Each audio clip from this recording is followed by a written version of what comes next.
السلام علیکم برادر عزیز. ما حاضر در سیامکی کلیپی امتی قرار داریم. در حاضر ما عبدالرازق قدری آمد اکای فخمه فتحیدی اکای فتحیدین. سلام علیکم تماشابینان عزتمند دوستان گرامی. نوار اکای بهروز دیدم نسبتی عبدالرازق گپ زدگی که چی گپ زدگی در بینشون. راستی گپ برادران عزیز که من نمیدونم فکری شخصی ما که بسیاری اولی نویسگن خیب فکری شخصی ما و تا جایی که ما میدونم این خیب نیست برادر عزیز و نباید خیب باشه. راستی گپ ما هم با مانند اکثریت شما بسیار غمگین شدیم برادر، بسیار غمگین شدیم برای که چه بگم برادر عزیز. اول راستی گپ ما اول نخواستم چیزا ما خوش کنم نه که باید قدر ایستادم فکر کردم گفتم نه من باید ویدیو کنم، ویدیو نکنم میکفم. فتحیدین چوکر هستن؟ هزی مایده که هم با هم بچه را اگوی چی خواهد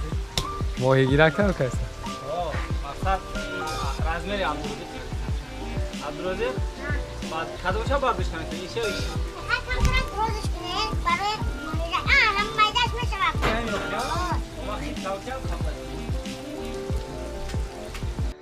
و ویدیوم با زبان تاجیکی چون که ما یگان زبانی گره نمیدونم الحمدلله با زبان تاجیکی گپ میزنم و نمیدونم ممکن عبدالرازق نسبت که بهروز که خیلی کرده باشه ممکن ما را فراموش کرده باشه کم که آدم وجود داشت نداشت یک وقت مقصد نیک خیلی شاید با گوشش برسه شاید یگان وقت ببینش اکر یارا پوشم یارا پوشم نه داو جای چی نمیشه پولی چی هم قشنگ گفتم که عبدالرازق دادر جان باور که ایت خیلی زمان هیچ وقت اجداد نمیکردم چون که ما هر وقتی که در چهره ایت نگاه میکنم وقتی که را میدیدم الله شاهده در چهره ایت همچون یک شخص کلان نمیدیدم یک چه چهره شیرین رو داشتی چه یک چهره شیرین و چهره خوب داشت که در سیمتون فقط یک کودکی بسیار خوبم میدیدم و در حقیقت خوبم بدی چون که ما هر وقتی که آفیسی اولاد میدیا میرفتم دادر جان میدیدم که تو نماز میخوندی 5 وقت نماز میخوندی حتی همراهی من نماز خوندگی دادر جان من اشتر دیدگیم و اگر بدونین یک وقت ما قطعی عبدالرازق کلیپ کردگی بودیم یک نشید خوندگی بودیم قطعی هم دادر و در یوتیوب هم هست در اینستاگرام هم همچنین در اولاد میدیا برادر عزیز امی تیچینی بگیم یک ماهی که اولی پروژه همین چیز سر شدم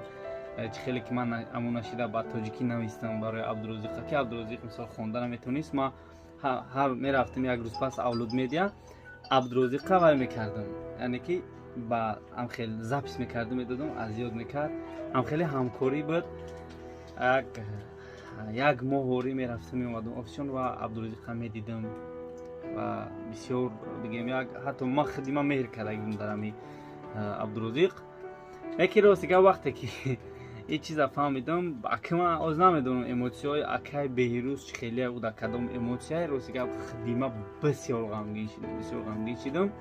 نمیدونم که در چه حال اکای بهروز ولی با ممکنه بسیاریات بگین که ای خیلی ویدیو کرده است ای چه شاید در بهروز در بارون شیرین که است نه خاطیا که ما اکای بهروز خفایم من خفایم اکای بهروز و ولیکن وجدانی من مثلا نمون که باید ما ویدیو کنم باید گپ بزنم عبدالرازق دادر جان بدون که خداوند وقتی که بنده را یگان عزت میته یگان آبرو میته یگان چیز میته و در هر حالت میسنجش تو بسیار بچه خوب بودی در حیات بچه نمازخون بچه نقض بودی ولی بسیار نمیدونم خیلی چیز ترا ایواز کرد یا که بودنی ترا نشون داد و ممکن و این مراجعه در پدرت هم هست که پدر عزیز ما چیز دیدگی ما میگم توش تا حال شما یک سونی و یا پلانشت مقصد سبق کردیسین پاوت کردیسین که مقصد گویو مثال پلانشت توش دادش در ویدیو نشون داده کسد کرد هم چیز گفتنیم که اکای بهروز یک چند تا سونیو داشت ممکن 10 سونی زیاد داشت خودش نمیدونم ممکن با بسیارتر باشه 10 تا سونی زیاد داشت که ارنده میداد مثال آدمو کسایی که خواهشمند بودن یا سونیش در آفیسی ما ولی ممکن خودش نداشت 3 ماه بود اما دان داشت سراغش نمیکرد یک 3 ماه قریب сони акай берӯз дар офиси мо буд, дар офиси Тоқи ТВ. оли бачаҳои Тоқи ТВ чиза медонанд ва ӯ медонад ки ман чӣ хеле бозӣ мекунам сонира ва ман чӣ хеле кнопкара меҷиқам мумкин чанд ҷост ки ман худам вайрон карда бошам. яке ягон гап гуфтагӣ нест, акай берӯз ягон сухан шидагӣ нест, эътирофи кас ва ин чиз бовар кунем, фикр мекунам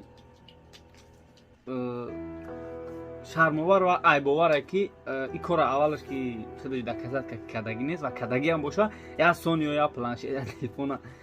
сабаб кардаи хеле кардан бисёр кори нодуруст ва бисёр кори нохуб аст рости гап. баъд як чизи дигар ки мақсад чӣ хеле ки ман мерафтам, мисол ман будам қаттитон, ман дидагӣ будам ва худо қасам ин чиза ба чашм сар мегирем ки Абдурозиқ Хакун беҳадди баъд дӯстдорӣ мекардам. чӣ хел бугум, мисол ман чӣ хеле ки дар аввали видео гуфтам, тра вақте ки медидам ҳамчун як одами калон қабул намекардам, ҳамчун як инсони калон айҷияти мисол гӯй хафагарӣ кардан, айҷияти ягон одаме ки бугӯ тра давоҷа хафа мекарди ягон гапи қабеҳ мегуфт, не бародар. мақсад бисёри баъд тра ранги кӯдаквори дӯстот медоштанд. ин чиза ҳам медонад, ин чиза Сиёвуш медонад, ин чиза Юсуф медонад, ин чиза ҳамон шахсое ки давоҷа буданд тра беҳадди баъд ҳурмат мекарданд. бо аъсоби на барои чӣ? барои ки те мақсад 5 вақт намозта мехондӣ, беҳадди баъд мақсад тра дӯстдорӣ мекарданд, беҳадди баъд ҳурматат мекарданд. ман ягон хафаву негативе ҳам набуд ки мақсад ту бихезӣ ин чиза мисол сабаб кунӣ. ҳайронам. ва бародаро оли чӣ ба мисол мегӯен видео кардӣ, чӣ ба гап задӣ? барое ки як нисбате буд, як нисбате доштам, мисол манам қатъи Авлод Медиа як ҳамкориям буд. бояд пеши ҳами Дубай рафтани Абдурозиқ, пеши ҳами рафтаношон ман бояд продюсери Абдурозиқ мешидам. رفتیم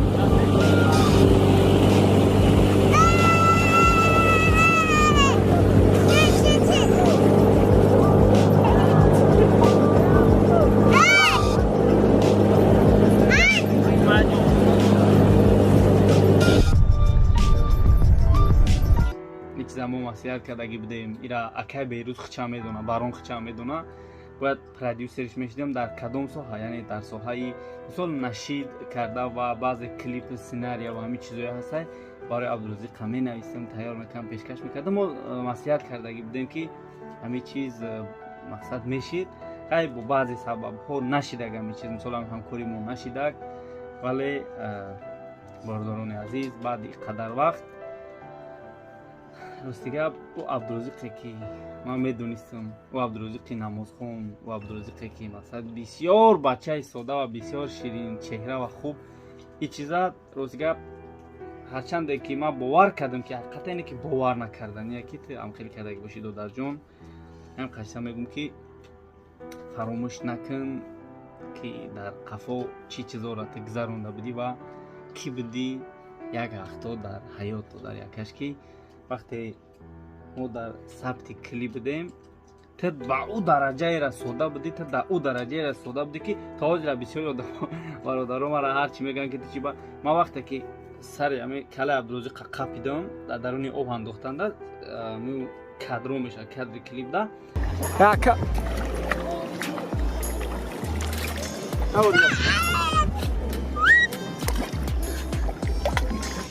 قاری گفتیم که کلیپ کامدار باد اومد برای چی بگو که کلمه در نوبه کت انا نفنا کرستیم هر نفس مدرسه بود یک گونه تو چور بود با یکر گوش گفتن نیستی یکر دا یکر با پیش بچه برا اوه بچه برا بودم رو کلشی نداری اون بچه کنم ӯ ба як бор намешавад. масалан як бор чанд бор повторид кардам ки калаи Абдурозиқа қапидам, дар даруни об дар ҳамун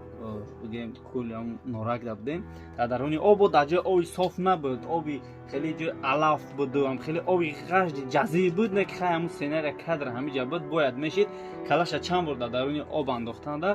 ҳамун нафасеш гирифт. ҳатто ман чиза дидам, мисол дар видео шояд шумо нафаҳмида, нафасеш гирифт бечора чанд бор мисал мақсад такрор кардам. яке ягон такаббур, кибр, ғурур ҳичи дар Абдурозиқ набуд. масалан ягон бор нагуфт ки ту чӣ баи хеле мекунӣ, ту чӣ баи хеле кардӣ. хатия дар ҳамон вақт ҳам Абдурозиқ барои худша буд як касе ки мо дар уровни ӯ набудем, ки сода буд ва хеле бисёр бигем تکبر کبر و غرور چه چیزا نداشتک و هم خاطر دوستان عزیز این همین نوار بود و من نمیدونم خیلی چی بکنیم حتی ما ایت خفه هم باشم که روز هم قصید کنیم که حیات هر چیز به سر انسان اومدنش ممکنه الله صبر بده و عبدالرزاق دادرجان خدا هدایت کنه و بگم همو کودکی ساده همو کودکی شیرین رو همو کودکی بسیار خوبه که بدی همو فعل رفتار تا نپرتو دادرجان که گفتی گپو به حیث دول کنه میره سلامت Mati,